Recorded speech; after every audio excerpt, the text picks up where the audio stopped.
مهریه با مرده، نفقه زن با مرده، اجرت المثل با مرده، تهیه جهیزیه با مرده، تهیه مسکن با مرده، نفقه اولاد با مرده. پختن غذا، شستن ظروف وظیفه زن نیست، نگهداری از اولاد وظیفه زن نیست، شیر دادن به فرزند وظیفه زن نیست. این خانم فقط وظیفه تمکین از مرد داره.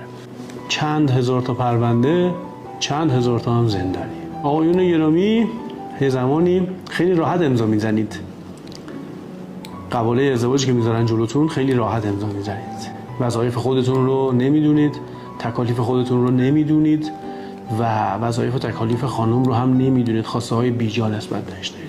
اگر درایت نمی کنیم راجع به کاری که داریم انجام میدیم، به قوانین اشراف پیدا نمی کنیم، نمیتونیم از کسی طلب کمک داشته باشیم، نمیتونیم طلب داشته باشیم که رویه قضایی برای ما طور دیگری عمل بکند. دقت کنید.